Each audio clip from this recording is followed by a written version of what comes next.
Bueno, primero que todo, la evaluación diagnóstica nos permite reconocer cuáles son las habilidades y los conocimientos que los estudiantes han acumulado a lo largo de su vida. ¿Cuál es el objetivo? El objetivo, además de saber en qué nivel de desempeño se encuentran los estudiantes, también nos ofrece la oportunidad de hacer o generar hipótesis sobre cuáles son las áreas en las que los estudiantes están presentando dificultades. Bueno, ¿cuáles son las características de la evaluación diagnóstica? Primero que todo, ya sabemos que se da en la parte inicial del proceso de alguna temática. También nos permite obtener información y determinar el aprendizaje de los estudiantes. También le permite a la institución educativa y a los docentes ajustar el plan de estudio. Bueno, ¿de qué manera se puede implementar la evaluación diagnóstica? Se puede hacer a través de una lluvia de ideas, en la que los estudiantes escriban en un papel lo que saben acerca de algún tema en específico, por ejemplo, teoría del color. Luego de escribir lo que saben, se pueden debatir las ideas con sus compañeros, obviamente siendo guiados por el docente. También se puede realizar una especie de bingo en el que el docente pues le facilita a los estudiantes algunas preguntas acerca del tema de la clase y ellos puedan responder partiendo de lo que ellos saben y entrevistándose con sus mismos compañeros.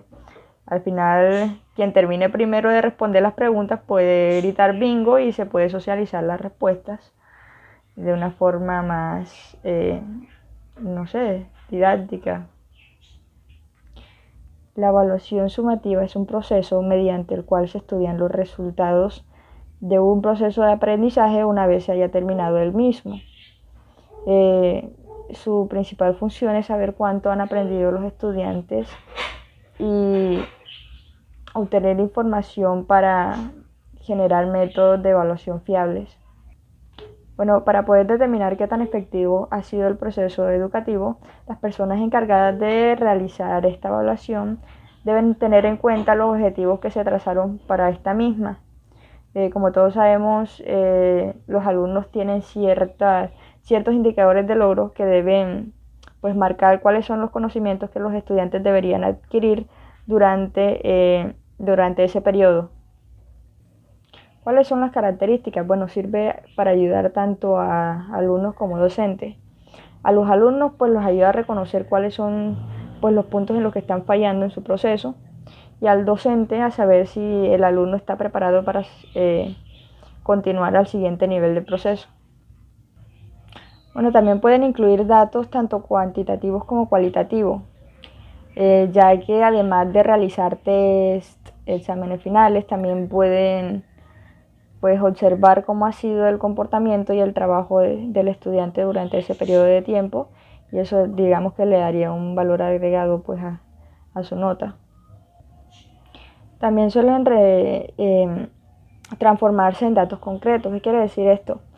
Que según el objetivo específico de la evaluación sumativa, la forma de recolección de datos debe tener un valor concreto. Eso vendría a resumirse en una nota que también se utiliza para reconocer el esfuerzo del estudiante. Otra característica es que puede ser de forma presencial o en línea.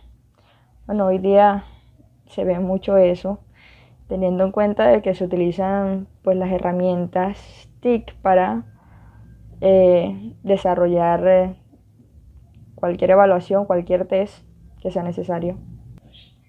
¿En qué se ve reflejada la evaluación sumativa? Se ve reflejada en parciales, en exámenes finales, trabajos prácticos.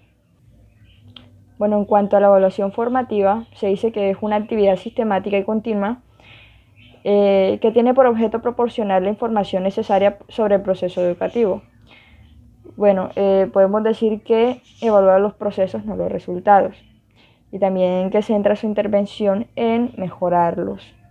Se utiliza preferiblemente para ajustar sobre la marcha, en miras de conseguir las metas y los objetivos previstos. ¿Cuáles son las características de la evaluación formativa? Bueno, primero que su función es orientadora, reguladora, motivadora. También tiende a hacer una recolección de datos sobre el desarrollo del proceso educativo. También permite tener claridad sobre la trayectoria del aprendizaje. Las formas en las que se puede desarrollar esta evaluación puede ser a través de ensayos, encuestas, observación, revisión de cuaderno, elaboración de proyectos, entre otras. Según su temporalización, es decir, en el momento en el que se aplica, y esta puede ser inicial, procesual y final.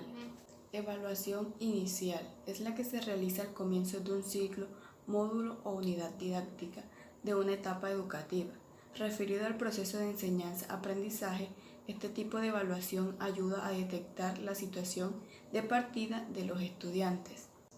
La evaluación inicial es una investigación sobre competencia en los 3 dominios: qué sabe el estudiante, qué sabe hacer el estudiante y cómo lo hace. La evaluación inicial tiene como objetivo que el docente inicie el proceso de enseñanza-aprendizaje con la información precisa del nivel de conocimiento de los estudiantes. Esto con el fin de que el docente pueda desarrollar su práctica, su propuesta pedagógica y su estrategia didáctica. Algunas características de la evaluación inicial. Establece el punto de partida de los procesos de enseñanza-aprendizaje. Adecúa el proceso de enseñanza-aprendizaje de acuerdo a las características de los estudiantes. Determina objetivos y plantea diversos niveles de exigencia adecuados a la diversidad de los estudiantes. Esto con el propósito de potencializar su desarrollo integral y armónico en un ámbito rico en experiencias formativas, educativas y afectivas. Ejemplos de evaluación inicial en el aula. Algunas alternativas podrían ser mesas redondas, charlas, pruebas orales en las que el docente interactúa con el estudiante para así conocer su proceso y saber por dónde iniciar. La evaluación procesual. La evaluación procesual se da durante todo el desarrollo de un ciclo o curso. Cumple con la función formativa, la cual consiste en la valoración a través de la recogida continua y sistemática de datos del proceso educativo del estudiante. La evaluación procesual también es considerada un proceso de perfeccionamiento y optimización, donde luego de una situación inicial se pretende establecer cambios permanentes y eficaces en los estudiantes. Tiene como objetivo ayudar al docente y al estudiante a conocer el nivel de dominio de un aprendizaje y concretar qué aspectos de la tarea aún no se han dominado y averiguar los obstáculos que lo impiden, ya que cumple con la función retroalimentadora, reconduciendo los distintos elementos conformadores del proceso didáctico y posibilitando la mejora de las acciones en curso. La evaluación procesual se caracteriza porque hace un seguimiento continuo del proceso de aprendizaje de cada uno de los estudiantes. También posibilita el perfeccionamiento del proceso didáctico y metodológico. Y por último, conoce progresivamente los resultados del aprendizaje y corrige sus defectos. Esto con el propósito de ayudar al estudiante y al docente a conocer el nivel de dominio del aprendizaje. Algunos ejemplos de la evaluación procesual en el aula de clase podrían ser glosarios, mapas conceptuales, diapositivas, exposiciones, pruebas escritas, etc. Por último, pero no menos importante, tenemos la evaluación final. Esta consiste en la recogida y valoración de datos al finalizar el periodo de tiempo previsto para la realización de un proceso de enseñanza-aprendizaje, como constatación del alcance de los objetivos esperados. Esta evaluación es la que determina la consecución de los objetivos planteados al término de un ciclo o etapa educativa en un periodo instructivo. La evaluación final tiene como objetivo comprobar los resultados obtenidos.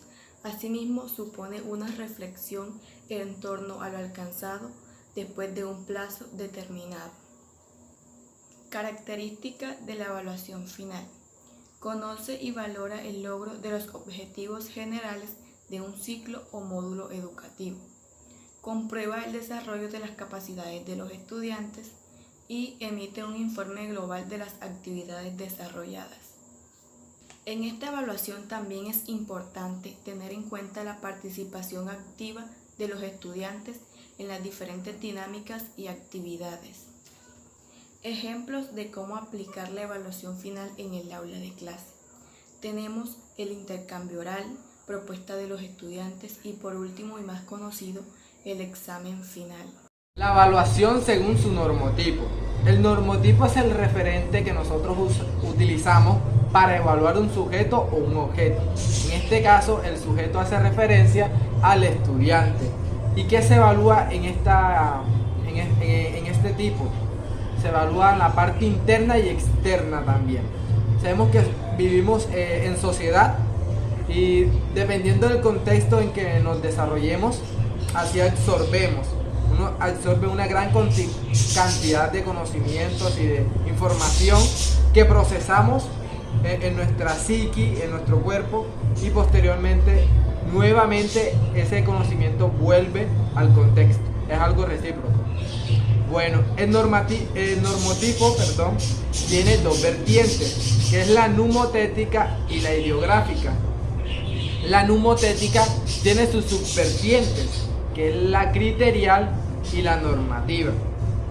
La numotética, vamos a hablar de ella primero, es aquella que emplea un determinado referente de comparación. ¿Qué se compara aquí? Se comparan los resultados obtenidos y los esperados. Los resultados obtenidos, como su nombre lo indica, se da en el proceso de enseñanza-aprendizaje, en ese paso a paso del estudiante y el profesor. Y los esperados ya son los preestablecidos, los que se encuentran en la malla curricular, en las competencias, en los que nosotros como docentes queremos que nuestros estudiantes comprendan y de esa manera poder evaluarlos. Características de esta tipología es que evalúa un sujeto o un objeto, tiene en cuenta también el contexto y valora los aspectos internos y externos. Normativa. Supone la valoración de un sujeto en función del nivel de un grupo. Esto quiere decir que primero tomamos en referencia el conjunto donde se desenvuelve el estudiante de forma grupal. Cuando se hace esa evaluación, podemos nosotros indicar que un estudiante está bajo de rendimiento o está alto de rendimiento. Y es porque esta evaluación normativa nos permite eso, nos permite hacer una discriminación del buen sentido de la palabra de los estudiantes. Y pues ahí buscamos la manera, de pronto si un estudiante no tiene la capacidad de pronto de entender un buen tema, uno tiene que buscar las estrategias necesarias para que ellos puedan adquirir un buen conocimiento y un buen aprendizaje. Las características: valora a cada estudiante, evalúa los niveles de conocimiento, que es básico, medio y alto, y tiene en cuenta la valoración procesual en función de los aprendizajes. La otra tipología es la criterial. Como su nombre lo indica, tiene en cuenta criterios e indicadores, los cuales deben ser concretos, claros, concisos y prefijados con anticipación. Para lograr las competencias necesitamos apoyarnos de criterios ya determinados y específicos. Esto quiere decir que nosotros como docentes debemos apoyarnos en la malla curricular de la institución en donde estemos ejerciendo y en base a esa malla curricular nosotros adoptar estrategias, metodologías para llevar un aprendizaje significativo. Hay una herramienta, un instrumento que nosotros en esta tipología utilizamos, que es la rúbrica, que es un cuadro donde contienen una serie de criterios que nosotros tenemos que tener en cuenta, y para la construcción de la rúbrica tenemos que tener en cuenta el análisis de competencias, la relación de manifestaciones, la relación de las competencias y seleccionar instrumentos para identificar el aprendizaje. Niveles de dominio. En los niveles de dominio se encuentra el previo, el iniciado, el medio, el superado y el extra. Esto lo podemos ver palpablemente en cualquier institución. Por último, tenemos la ideográfica. Esta toma como referente las capacidades propias de los estudiantes. ¿Qué quiere decir? Que no se basa en los contenidos que el estudiante quiera, sino el compromiso que tenga el estudiante a la hora de estar en una clase, o a la disposición que ellos tengan para abordar una clase. Aquí se mide las capacidades, la sensibilidad, la imaginación, la creación, todas esas cosas se tienen en cuenta en esta evaluación. Las características: se prioriza las actitudes sobre los contenidos, considera a las personas como eje central y se evalúa durante el proceso. Tipologías de la evaluación educativa. En este tema tenemos un punto llamado según sus agentes. Tengamos en cuenta que se entiende por agente evaluativo al sujeto que emite un juicio y toma una decisión. Esto teniendo en cuenta unos resultados de un proceso, una evaluación. Según cuál sea el agente, se distinguen los siguientes tipos de evaluación, como lo es 1, la autoevaluación. Esto es un buen método para el alumno, para que tome conciencia de su aprendizaje. En la autoevaluación el alumno es el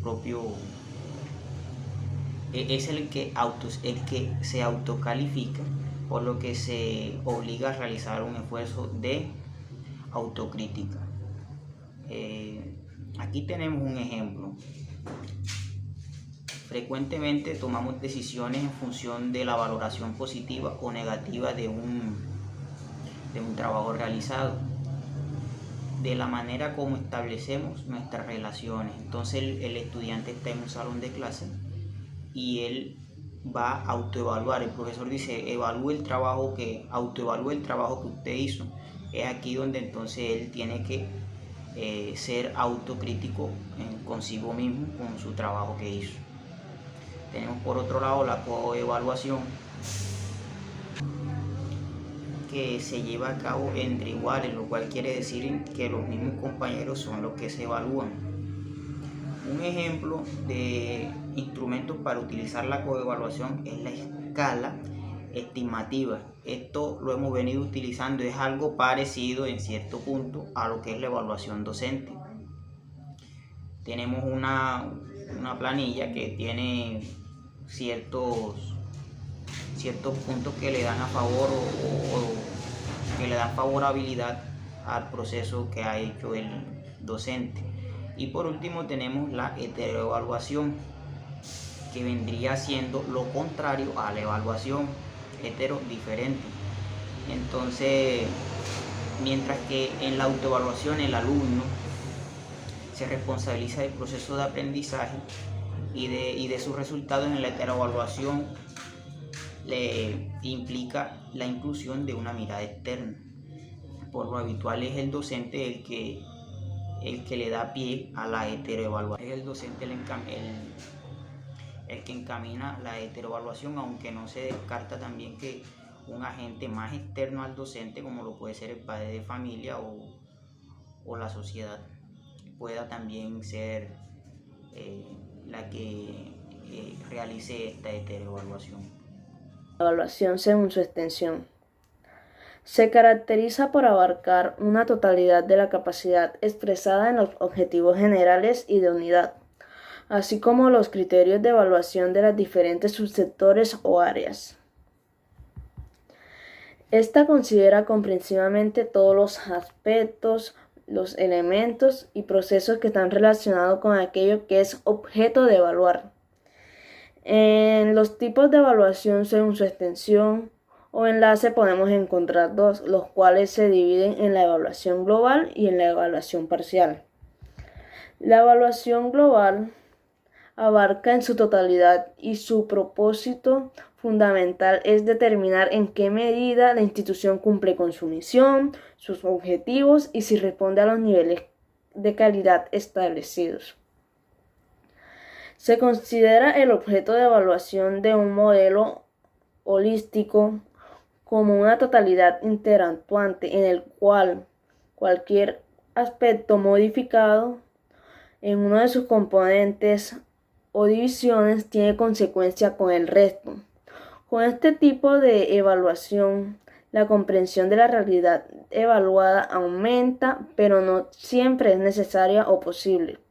Por ejemplo, con este tipo de casos se evalúa la escuela, los planes, los programas, las estrategias docentes, la convivencia, la infraestructura y el ámbito social de los alumnos. La evaluación parcial. Esta pretende el estudio de determinados componentes o divisiones de un centro educativo, un programa o el rendimiento de los alumnos, focalizando parte de los aprendizajes que se espera que el estudiante logre o cualquier parte de los procesos educativos. La evaluación parcial está dirigida a determinar la eficiencia y la calidad del objeto de evaluación. La evaluación parcial es la cual utilizamos cuando solo se evalúa uno de los parámetros que afecta a la evaluación global y es la más común. Por ejemplo, cuando se evalúa el logro del alumno o la convivencia del maestro en el aula. Bueno, tenemos la evaluación cualitativa, que esta evalúa al estudiante teniendo en cuenta en sí los aprendizajes compartidos durante la clase que se han desarrollado con éxito, o el maestro tendrá que realizar un refuerzo de los mismos. Tenemos las características de esta, que son, primero que todo, un ambiente natural donde el estudiante se desarrolla. Tenemos otro punto que es el docente, donde reúne todos los datos. Tenemos el tercer punto, que es el análisis de datos de forma inductiva. Tenemos unas técnicas que son la observación, que es aquella donde se puede tener mayor captación sobre un objeto identificado y tener claro los criterios para ser procesados. Tenemos también los instrumentos, que es todo un registro de anotaciones donde se plasman las conductas y reacciones de los estudiantes. Tenemos como ejemplo que supongamos un registro descriptivo, donde se pone la competencia, el momento de la evaluación, el indicador, las actividades a evaluar. Se toma una planilla donde apellido y nombre del estudiante, que se escribe pues, obviamente el nombre del alumno. Tenemos la descripción del observado, que es, al realizar la descripción del comportamiento, se detalla la observación sin hacer juicio de valor, que esto es todo lo contrario de la cuantitativa. Tenemos la interpretación del observado, que al realizar la interpretación se hace referencia al logro de la competencia basándose en los criterios y los indicadores previamente planificados. Obviamente esto debe tener su firma y su fecha. Nombre, firma y fecha para saber de qué estudiante. Pero obviamente no se toma ningún juicio de valor. También tenemos la evaluación cuantitativa, que esta tiene como propósito registrar una nota dentro de lo que es una escala numérica, para así obtener datos estadísticos sobre las opciones u hechos. En los instrumentos tenemos lo que son las pruebas escritas. Consiste en una serie de preguntas donde el estudiante debe responder mediante un ensayo o de selección múltiple. Tenemos las características de estas, que son tal lenguaje numérico, el énfasis de los aspectos que son objetivos observables y los que son cuantificables, un análisis estadístico, resultados generalizables. Ejemplo de pues que esto es lo contrario de lo que es la cualitativa. Pues acá en cuantitativa tenemos que al estudiante, ejemplo, se le hace un examen de múltiples respuestas, preguntas con sus múltiples respuestas, en el cual uno como docente debe ponerle un valor a eso que el estudiante ha aprendido. De esa manera observamos si realmente el estudiante está aprendiendo o realmente la técnica, las metodologías que estoy utilizando para enseñarle son las adecuadas. De esta manera pues se evalúa al estudiante.